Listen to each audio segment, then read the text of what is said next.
The listening part of the occupational English test has 3 parts, and in each part you hear a number of different extracts. At the beginning of the test, you will hear a beep sound. You have time to read the questions before you hear the extracts. You will hear each extract once only. You have to complete your answers as you listen. At the end of each test, you will be given 2 minutes to check your answers. Part A. In this part of the test, you hear 2 different extracts. In each extract, a health professional is talking to her patient. For questions 1 to 24, complete the notes with the information you hear. Now look at the notes for extract 1.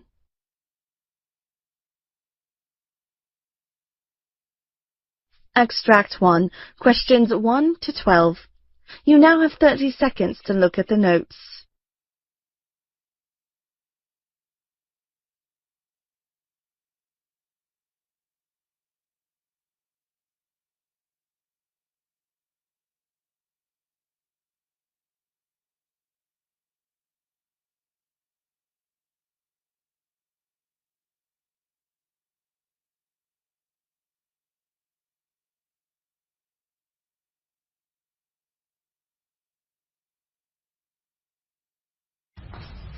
Could you please state your name and your birth date? Why are you asking me this? Well, I just want to make sure that you are who I think you are. Well, that's a good idea. Ron Jones, December 15th, 1955. Okay, and this is really just a safety check just to make sure I've got the correct patient. And I do. My name is Sue, and I'm one of the nurses here. Pleased to meet you. Thank you. I'm going to just be asking you a few questions, a bit of a history, and I may be taking notes. It's just about that. So, what brings you to our clinic today? I've got a cough, but I've had a cough for a while now. This past week, it seems to be getting worse, and I'm coughing stuff up. Some stuff. Can you tell me about the stuff you're coughing up or the sputum you're bringing up? It seems yellowish, but maybe sometimes greenish looking. And how are you feeling generally overall? Well, I feel a bit tired all the time. Okay. Are you having any fever or chills? No. No? Are you on any medications?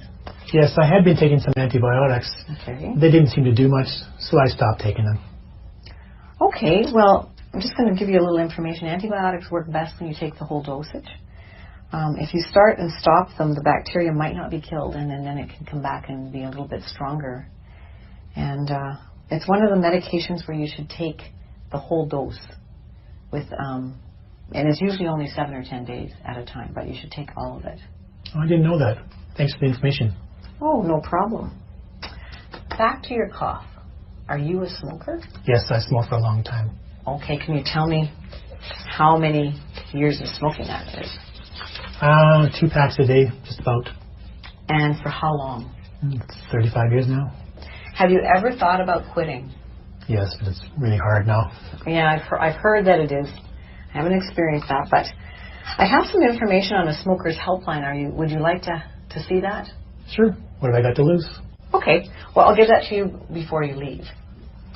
I know you've told me you don't have a fever, but I would like to take your blood pressure, pulse, your vital signs just before the doctor comes to see you. So is that okay with you? Sure. And then I'd like to listen to your chest as well. Okay.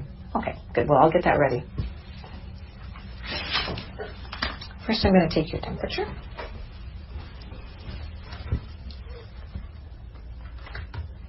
Okay. So just stick this under your tongue. I'll hold it because it's kind of heavy. Should be beeping in a minute. Great. Okay. I'm just going to put this in the garbage.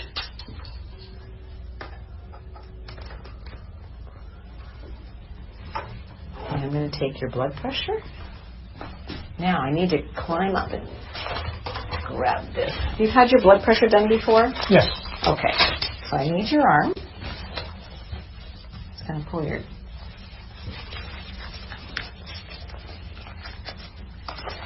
And I'm going to have to get my stethoscope. And have you had your blood pressure done before? Yes. Okay. Do you know what it is? No. No. Now I'll take your blood pressure.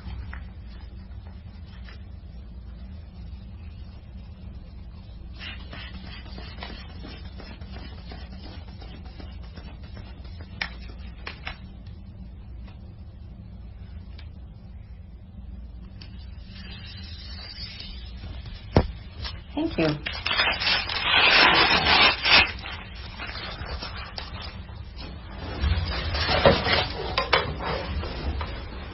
Now, lastly, I'll check your pulse.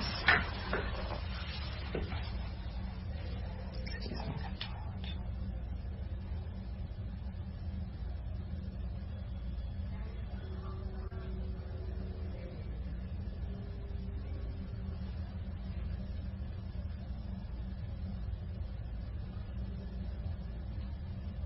Okay, good. Thanks. Now, your temperature is 37, your pulse is 88, your blood pressure is 150/84, and your respirations were 16. Now I need to listen to your chest sounds for the last part. I'll do that. Can you take a deep breath in and breathe out? And again. One more time. And again. Okay, great. I hear wheezing in the lower part of your lungs. Do you feel that when you're breathing? I think so, yeah. Yeah. Okay, so I've got your vital signs and I've listened to your chest with some wheezing. The doctor's going to be coming in next. I'm just going to give her the results of what I've just done, and she'll come and visit with you, and then I'll see you after that. Okay. Okay, Thanks. good. All right.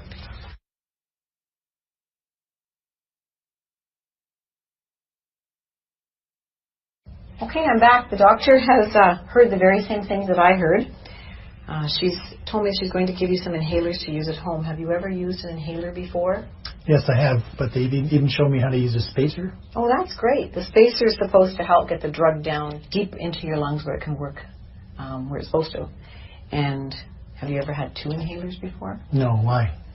Well, they're 2 different drugs, and you need to know which one you should take first for the best medication usage for your body. So one of the inhalers opens the tubes in your respiratory lungs a little bit bigger, so it should be taken first. And then when you take the second drug, it goes a little bit deeper. It can go, the passageway is bigger, so it can go down into your lungs better, and it's an anti-inflammatory, so that drug is best to go second to get down to where the inflammation in your lungs is happening, causing you some problems. I had no idea that it would matter which one I took first. Yeah, you know what? Many people don't know that, so that's why I explained it, because if you understand, it makes so much more sense in how you should take them. I learned a lot today, both about antibiotics and now inhalers. Yeah, good. I'm glad I could help with the information, and anything? So what's next? Well, I think you can go home with your prescriptions. The doctor wants you to come back in about 10 days and take another course of antibiotics, but the whole dose. And 10 days later from now, you can make an appointment. So you make the appointment today on your way out, and you'll be seen again then. Okay. Thanks for everything. I'll see you next week. Oh, yeah. Can I get that helpline number? Oh, right. I did get it when I was out of the room, so here it is. It's for you, the helpline number, and you give them a call and see what happens. Okay, thanks. Okay, great. Bye. Bye-bye.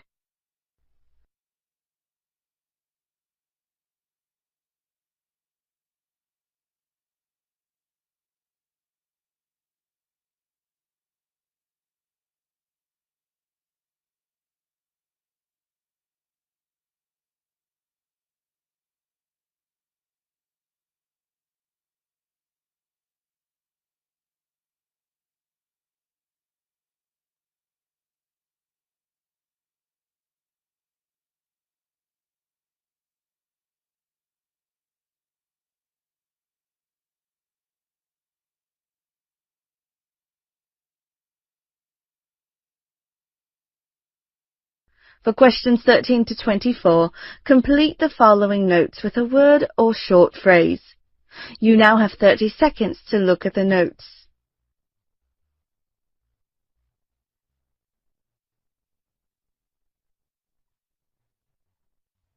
Mr. Murray, I'm Dr. Corbett. Nice to meet you. Yes, sir. Nice to meet you. Yeah, first time we've met. Yes. Yeah. Yes. So I understand you made an appointment for an examination. Yes, correct. And we're going to a complete physical examination, I understand. Yes.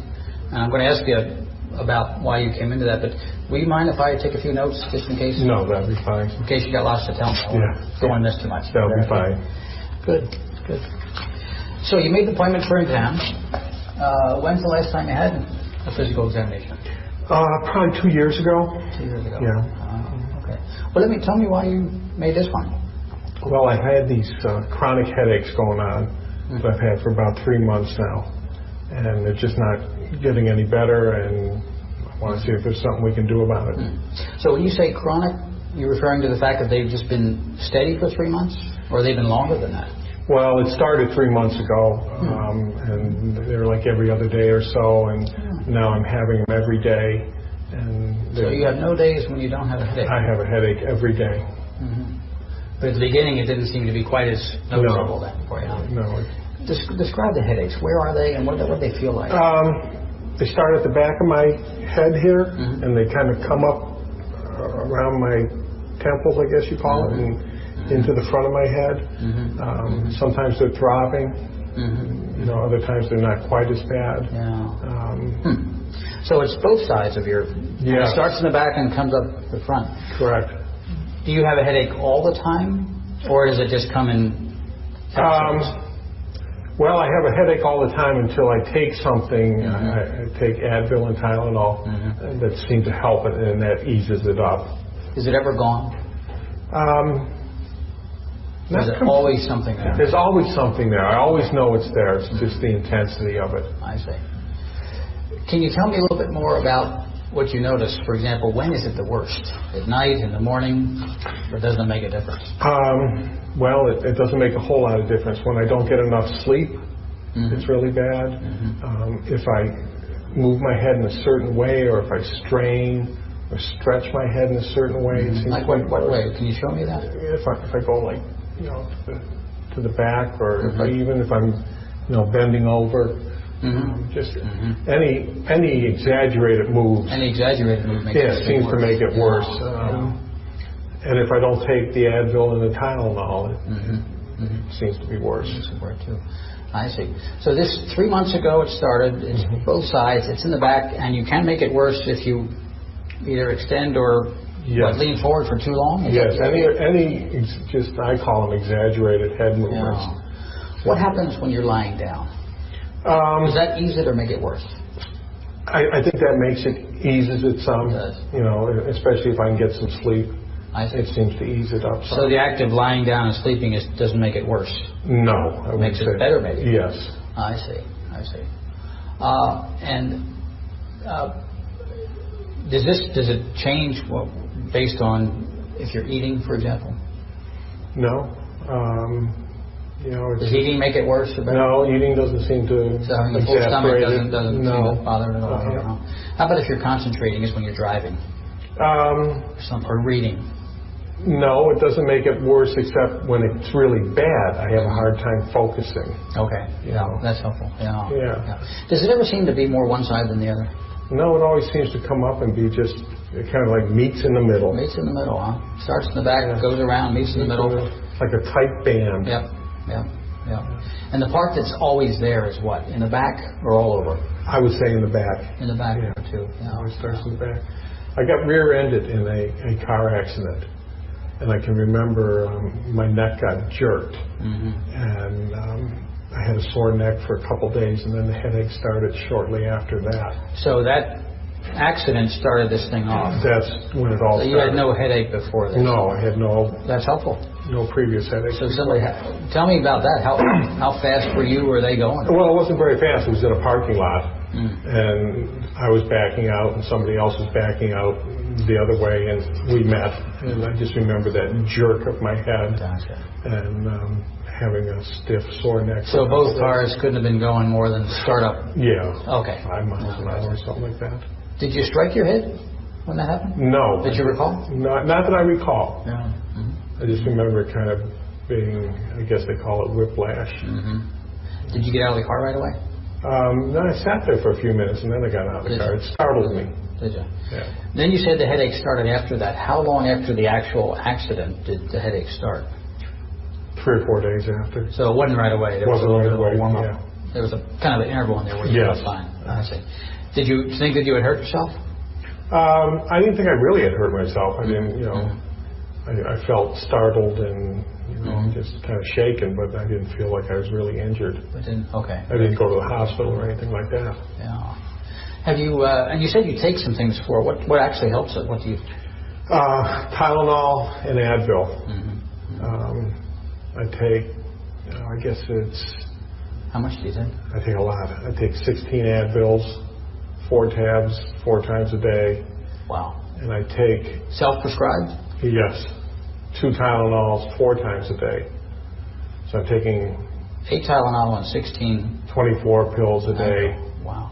I take it you warmed up to that you weren't using right. I started out with less and it wasn't working, so I just kept adding to it, and it does give me some relief. It's a lot of medication. It doesn't, it seems like too much. That's one of the reasons I came to see you. Good for you. Yeah.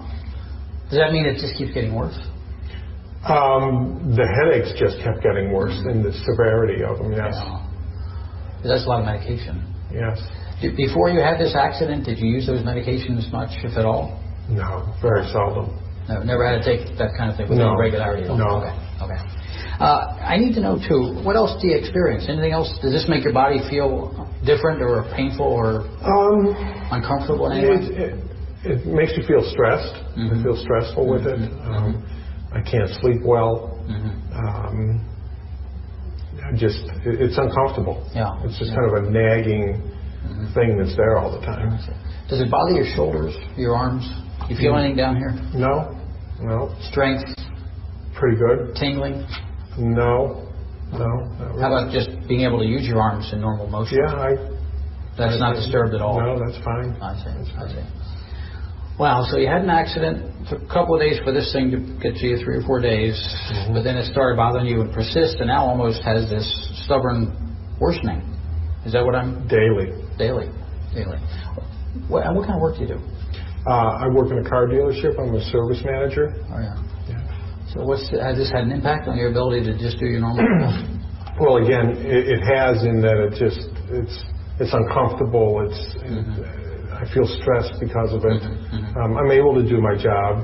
I like my job. You can do your work. Have you missed any days from work? I think I missed 2 days in the beginning, but I've been at work since then. I'm able to go to work, but I make sure I have my Advil and Tylenol with me. Other than that, I'm working. You sound like a great employee to me.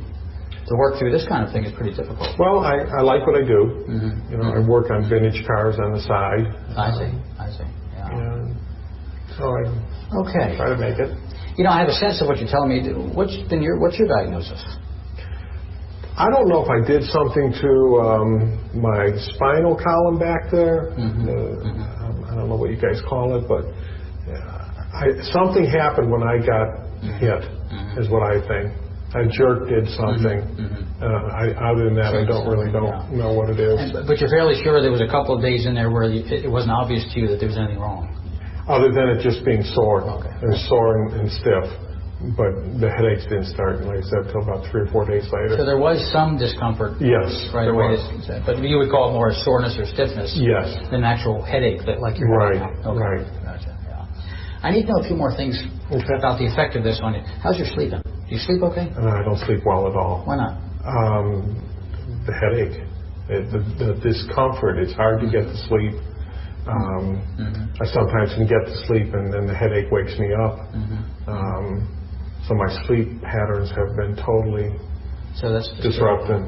So how much sleep are you getting at night compared to what you'd like to get? Well, I used to sleep the night through, which was probably at least 8 hours. And I'm probably up 3 and 4 times a night now. Wow. And how long is that? I would call it a sleep deficit. How long has that been going on? Well, this happened 3 months ago, probably 2.5 months now. Because it wasn't as bad in the beginning, but they did just get worse. Did you consult with anybody else, or you've been just toughing this out on your own? Just been toughing it out on my own and hoping it will go away, but it's just getting worse. But you haven't been able to do your work, think, use your hands? Yes. Nothing disturbed in that way, huh? No. Gotcha. Anybody else know? Did your wife, are you married? Yes, I am. You've been talking to your wife about this? She certainly knows.